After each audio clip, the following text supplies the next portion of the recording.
Hi everyone, welcome back to my channel. I'm Huck. Today I am doing my November wrap-up. So in November I read 7 books and only one of those was an audiobook actually. The last few months I've been doing a lot of audiobooks, but not this month for some reason. November was kind of a weird reading month for me because I had at least 3 books that by the end of them I was kind of just like, I don't know what I think about this. Like, I don't know how to feel about this, but you know, such is life. Let's get into the books. The first 2 books that I read are novellas, that are the last 2 books in a series, which are The Lost Child of Litchford and A Long Day in Litchford by Paul Cornell. I did read these in physical copy, but I don't have them with me right now because I lent them to my mom a couple of weeks ago. This series follows 3 modern day witches that live in a very small town, and it's hard to really like talk about them without spoiling things that happen because also they're very short books, obviously. They're all novellas. But overall, my feelings with this series tend to be like they're okay. They are never anything that really blows me away. And I kind of always want them to feel a little bit more magical than they do. They have magic in them in the second book and the third book, especially, like some magic stuff happens, but they just don't feel magical. And I think that that may be like a purposeful feature of these books because they are modern day witches. They are meant to be very rooted in like what is actually happening in the world now. In the third book, which was A Long Day in Litchford, they talk about Brexit, so it's supposed to feel very grounded, I think. So I think that that kind of desire for a more magical feel may not necessarily be a fault of the books and more just kind of what I'm looking for in books. These may not quite hit the target for me. I gave The Lost Child of Litchford 3 out of 5 stars, and I gave A Long Day in Litchford 2 out of 5 stars.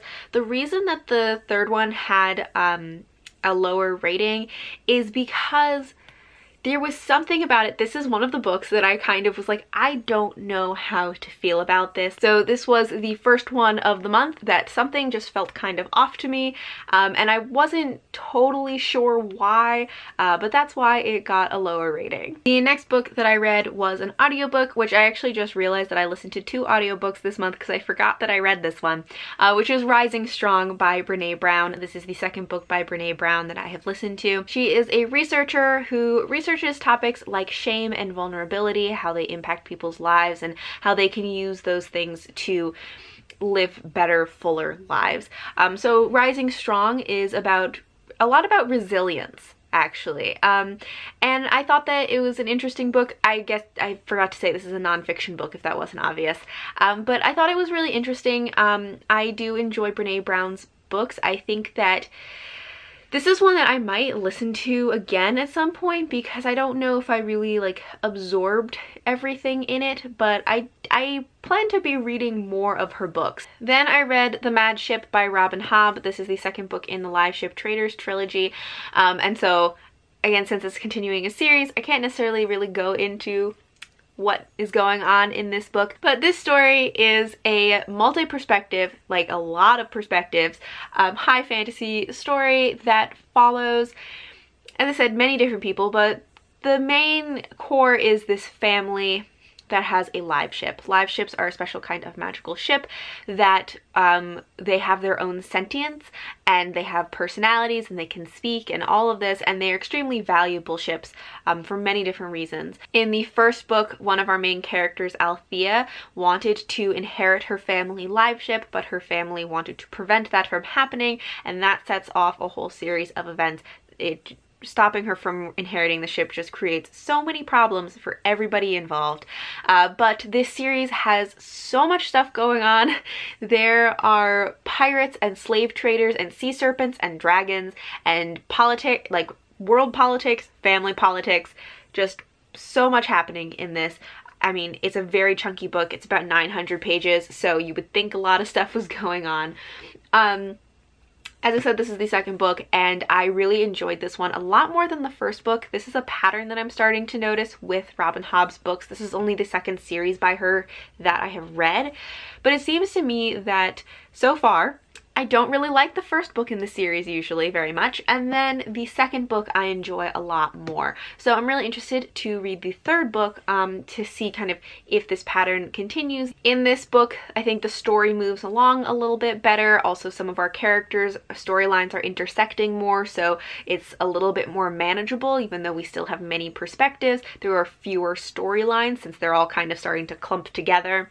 One of the things that always bothers me about these though is that they're like some chapters from the perspective of the sea serpents, and I just like I don't care about the sea serpents. Really, one of the standout features of this book though for me was the character development. There are a lot of characters that grow and change a lot over the course of the book, and I really appreciated that. I did recently film a review of this, which will be coming up soon, so you can keep an eye out for that for more detailed thoughts. And I gave The Mad Ship 4 out of 5 stars. The other audiobook that I listened to this month was The Scorpio Races by Maggie Stiefvater. This is a book about a deadly race with magical horses that come out of the sea and eat people. So that's quite an interesting premise for a story. And I especially wanted to read it in November because this race that happens in the book takes place in November every year, so it was a good seasonal read. And this one didn't quite, you know, win me over as much of some of Maggie Stiefvater's other books.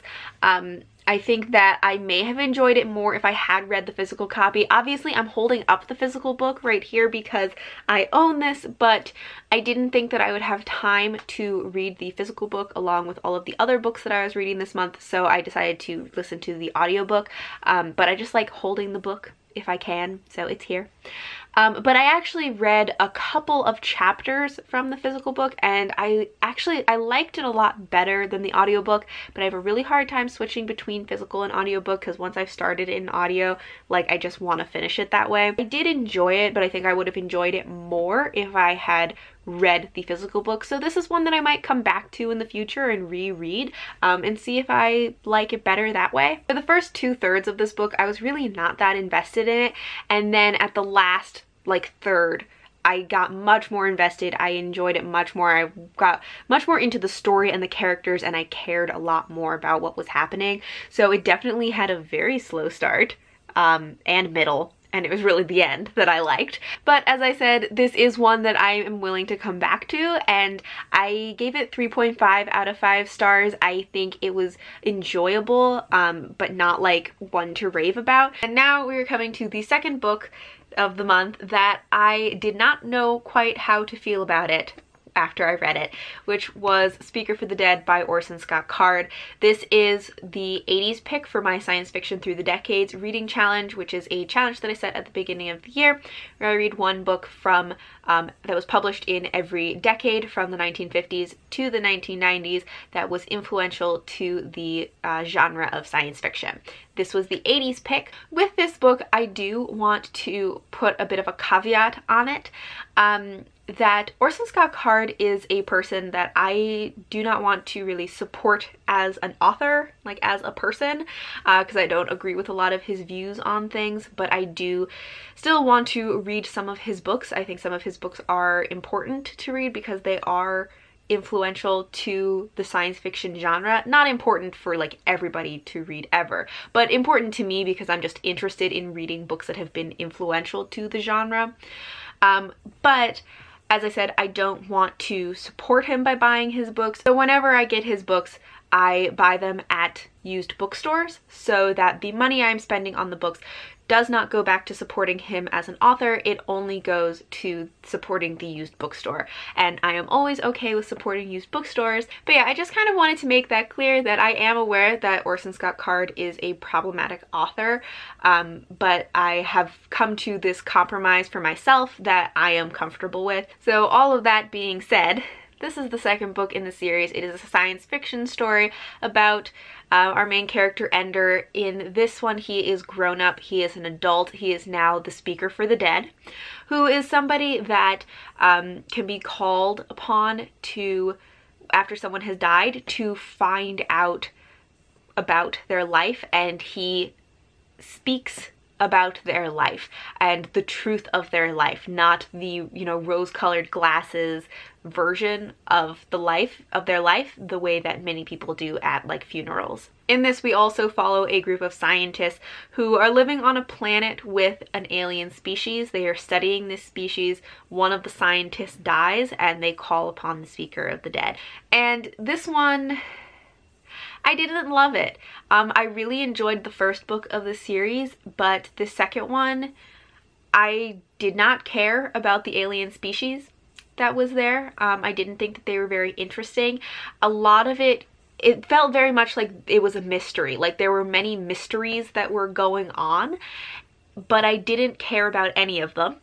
And also, while reading it, I felt like you could feel the author withholding information, and I really hate that. I found the book very easy to read. I just like didn't really care about anything that was going on. So I ended up giving it 3 stars, I think. Looking back on it, maybe it's more like 2.5 or maybe even 2 stars. It just like, it wasn't that great. And the last book that I read in November was Sisters of the Winterwood by Rena Rossner.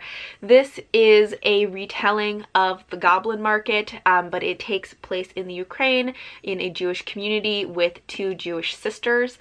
And so the story is that there are these 2 sisters who live out in the woods. They live with their parents, but the parents are called away because there is a family member who is dying, and the 2 sisters are left alone in their home in the woods, where they are kind of isolated from the rest of the community. And then there are these outsiders who come in who are selling fruit, and one of the sisters becomes very enamored of these outsiders and very enamored of their fruit that they are selling, and she kind of gets drawn into their web. And this is one that I was really excited about, had a lot of like excitement over it, because I have been looking for Jewish inspired fantasy stories, so this seemed like it would be the perfect thing. But this is another one that after reading it, I was kind of like, I don't quite know how I feel about this. I just finished it, so I'm not quite sure how I feel about it yet. I think I'm gonna kind of have to let this one like sit for a little while and think about it before I really review it. I do plan to do a full review for this because there are a lot of like details that I want to talk about. Overall, just like broad strokes about it, I think that the writing was fine. It wasn't anything spectacular to me. It is a dual perspective story. We get the perspectives of each of the sisters. One sister, her chapters are written all like normally in prose, and then the other sister is written out as like in verse, and I thought that was fine. There are some people I've seen who have complained about it, but I thought that it was an interesting way to kind of highlight the difference between the 2 sisters and just the basics of the way that they think. The things that I did like about this were that it uses a lot of Yiddish and Hebrew in it. In the text, it incorporates a lot of Jewish traditions and culture into it, which is a lot of what I was looking for, and it very consistently incorporated that into the story and into the characters' lives, which I loved. But then there were some other things that I didn't really love. I felt like the premise of the story was kind of weak. Part of the premise is that the parents have to leave, and they are leaving their daughters at home alone. And the reasoning for the parents having to leave felt very contrived and very forced. And there were a couple of instances in the story where it felt like you could feel the author manipulating the characters or like making them do things just to create more drama in the story. And I don't like when that happens in books. But even though I did enjoy how Jewish culture was integrated into the story, I think there were also many places where it just wasn't done well. And I was surprised by that because I know that the author of the story is Jewish. So those are some things, there are some details that really bothered me that I am going to talk about more when I review this. As I said, I'm going to be doing a review of this, but I think I need to kind of let it sit a little bit longer so I can really figure out what I think of it and what I want to say, because I like just finished this. Overall, at the moment, I gave it 3 out of 5 stars, but that may change after I think about it more and put together my review. So that is all for my November wrap up. It's been kind of a weird reading month for me, but you know, now we're moving into December. Let me know in the comments if you've read any of these books, what you thought of them. Thank you all for watching, and until next time, bye!